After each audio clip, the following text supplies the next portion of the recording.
Good afternoon. My name is Chris Herb. I'm the president of the Connecticut Energy Marketers Association. We represent 600 primarily family-owned businesses located here in Connecticut, many of them in their third, fourth, and fifth generation. We provide heating fuel, HVAC services, and conservation services to virtually every customer in the state of Connecticut. Comes through us one way or another, whether it's the fuels that we sell or the HVAC services that we provide. Connecticut homes, about half the homes in Connecticut heat with our fuels, so we play a significant role in the energy environmental future of the state of Connecticut. Today we're here to discuss House Bill 5004, which is an omnibus environment bill that has some significant flaws. The language in the bill solely focuses on the installation of 310,000 heat pumps. The state's economy would be impacted immensely by such a proposal, and there are other solutions that are void and not in the bill that we are here to talk about. Switching from heat pumps eliminates competition by locking customers into purchasing electricity from their utility, who is shielded from competition through the protections they enjoy as being granted a monopoly by the state. From electric cars to electric heat, some Connecticut lawmakers and regulators want residents' only choice when it comes to how they drive to work and heat their homes to be electricity. Going all electric would come at a great expense, in addition to already paying the highest electric rates in the nation. HB 5004 has the potential to devastate low and middle income families, as pointed out by the Office of Fiscal Analysis, where they concluded in the legislation would result in, quote, significant increase in costs to ratepayers. So your electric bills that are going up this summer are going to be pushed up further by proposals like this if there's no other options provided. Ironically, the bill has been amended to remove the sections that would have resulted in a cost to the state budget, but does not adjust increased costs to ratepayers and homeowners. The price tag to install 310,000 heat pumps is over $6.2 billion. The installation of whole home electric heat pumps costs between $20,000 and $40,000, depending on the size of the house. So on the lower end, consumers will have to cough up over $6 billion if the state wants to install over 300,000 heat pumps. Policymakers and consumers should be aware of key facts before supporting heat pump technology through this legislation. One fact is that any given day, over 60% of the grid relies on natural gas, so to claim that electricity is a zero emissions fuel is a myth.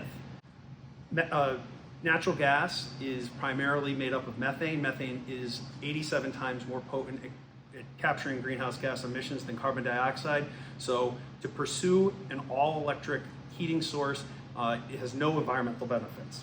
Another fact is that ISO New England warns in their recent issuing of their future grid reliability study that, quote, policy initiatives to replace building heating systems currently powered by wood, oil, propane, natural gas to electricity will have a significant impact on the power grid. ISO has warned for many years that our grid is fragile, and to put us in a position to add electric demand by installing these heat pumps would only further exacerbate the current issues that our grid is experiencing.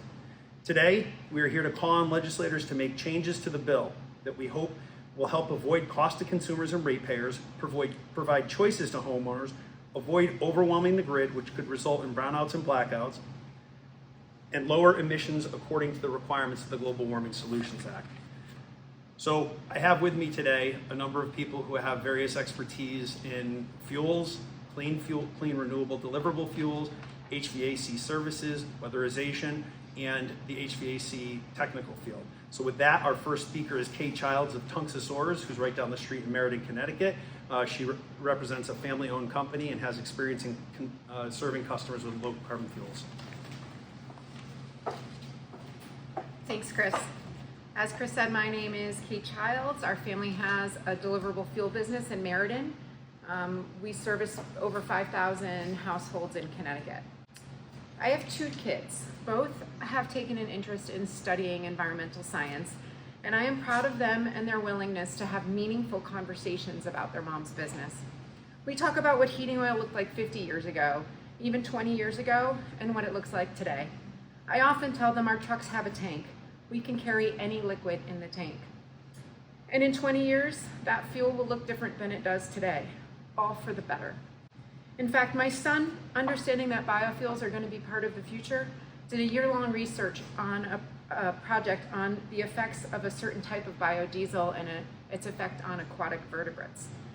So I'm here today to ask the legislators and policymakers to have the same meaningful conversations about our deliverable fuel industry that teenagers are willing to have, because the multiple family-owned businesses that deliver liquid fuel to the people of Connecticut are not willing to be left behind.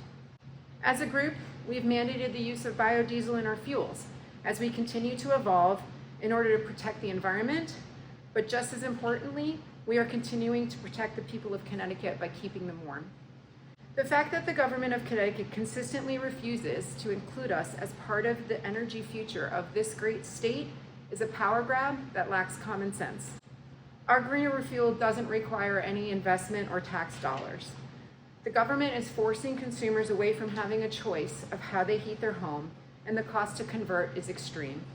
We simply ask that our biofuel be part of the energy solution of Connecticut, and our industry is recognized for its advancements and willingness to stand behind our product and protect the people of Connecticut, both by keeping them warm and by keeping dollars in their pockets.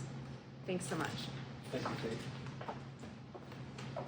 So our next speaker is John Bowman from FF Hitchcock, located in Cheshire, Connecticut. Our industry often has been pointed at that we are just trying to protect the fuels that we sell. And even though our fuels can achieve net zero emissions, our industry simultaneously is selling heat pumps. Our industry represents the largest segment of the industry that actually provides heat pumps. So we deploy these technologies when it's in the best interests of our customers and in the environment. So John, another local family-owned business, is going to talk a little bit more about his experience as a retailer in central Connecticut. John? Okay. Thank you, Chris. And thank you for giving me the opportunity to speak today. My name is John Bowman. My family owns and operates FF Hitchcock Company in Cheshire, Connecticut, where we employ close to 80 employees servicing the fields of plumbing, heating, air conditioning, energy conservation, and electrical services. Being the third generation of running my company, we've seen change. Looking back as a kid, and the equipment that my dad was installing, the equipment that we install today is drastically different, but also very similar. My dad was one of the first pioneers of heat pumps in the 70s. He still tells stories about Woodbury, Connecticut, how he did his first geothermal system in a pond. This technology is not new, even though legislators want you to believe that it is. There is a time and a place for heat pumps. There's no doubt about it. Last year we installed over 200 systems servicing homes in Connecticut. They were the right fit for those homes, but they're not the right fit for every home. Heat pumps have limitations in the fact that if a house, existing house, does not have ductwork, for example, or it does not have enough electricity, it's not the right fit. And the legislation that's posed in House Bill 5004 is trying to force heat pumps on homeowners when there's other options that are better suited for them. The option that we think is best suited in most cases is biofuel. We deliver bioheat currently to all of our customers in a blend of close to 20%. And it's a drop-in solution to get them green now. The other program that we participate in is the Home Energy Solutions program, where we perform energy audits in people's homes, identify weaknesses in the envelope, identify opportunities for weatherization, insulation, replacing windows, and other energy improving measures that can have an immediate impact on their homes. This program is underfunded in the state of Connecticut. It actually has no funding in the state of Connecticut right now. Yet we want to force people to spend an extravagant amount of money to convert to heat pumps when they can just spend a little bit of money and see the same savings. That's why I encourage the legislators to look at conservation and not conversion. We can conserve energy today instead of worrying about converting people to heat pumps tomorrow. We have a solution that will fit every home in Connecticut as it sits right now.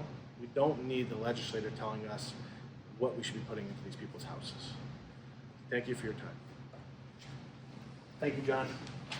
I'll just reiterate John's statements about conservation, not conversion, is the only proven method to be able to lower emissions and cost to consumers. So the government typically tries to come up with plans to convert people to natural gas a decade ago, only to throw it fully in reverse today. They continually make mistakes when trying to engineer our energy future.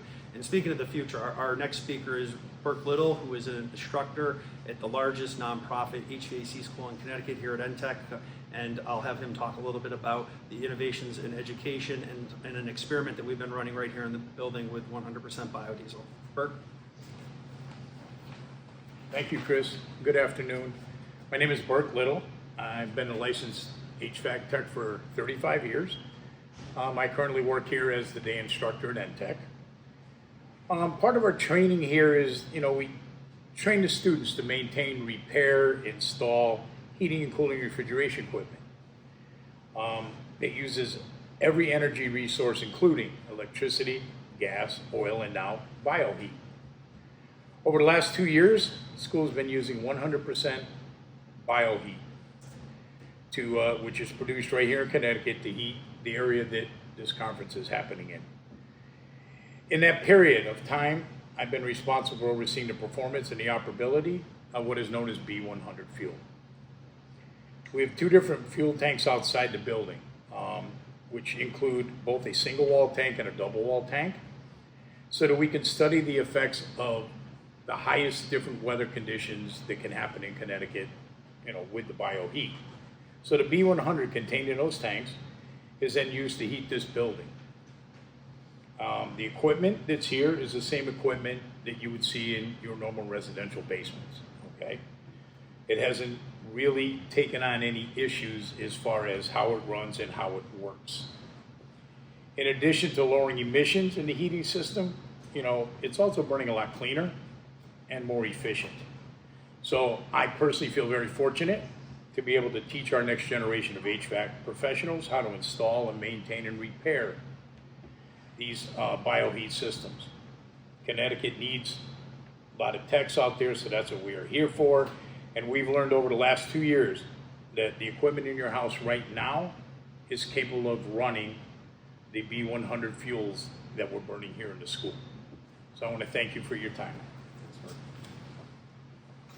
Our final speaker will be the Chief Advocate for Biofuels in Hartford, Nikki Colley, who is the Director of Legislative Affairs and Member Services. Nikki? Thank you. I am Nikki Colley, Director of Legislative Affairs and Member Services here at the Connecticut Energy Marketers Association. And we are here to simply implore that our legislative body include us in House Bill 5004. As we think about the energy future and what that looks like for all Connecticut residents, we want to keep equity at the forefront and ensure that clean air is accessible and inclusive for everyone. And that means the people that are also heating with bioheat. We have a readily available product that is being used as a pathway forward to reduce emissions in transportation, aviation, and in the heating sectors around the nation, not just here in Connecticut. If Connecticut policymakers really want to achieve carbon neutrality, let us help be a part of that solution. This will not cost ratepayers anything. We are already providing it to customers. They might not know it, but we are, and we are part of the energy future. So please keep that in mind as we have the proposal 5004 on the table. Thank you. So that concludes all of our speakers. Just to kind of fit this in a nutshell, our industry, the family-owned businesses that we represent, can deliver net zero solutions today at no added cost to homeowners. It does not overwhelm the grid. So we have solutions here today that need to be included in House Bill 5004, and we hope in this final week of the legislative session that they take that serious and they include the people who can actually deliver on their promises and don't have to wait for future decarbonization of the electric grid to actually accomplish the goals of the Global Warming Solutions Act. So with that, I open up to any questions that you may have. Yeah, could you talk a little bit more about how the bioheat is like locally sourced? It's kind of helping also that way. Sure. So the largest biodiesel production facility on the east coast of the United States resides in New Haven, Connecticut. They collect used cooking oil from restaurants, school cafeterias, and virtually anywhere food is cooked. So they take that used cooking oil that once was a waste product that was thrown away and polluted properties, and now we're turning it into a nearly BTU equivalent fuel that lowers emissions. So we're using local waste oils. We also supplement that with plant oils and animal fats to make a fuel that heats your home today. It's exciting, it's here today, and it's been being delivered to people's homes for years, and we want to make sure that that this bill treats us the same as other pathways to decarbonization.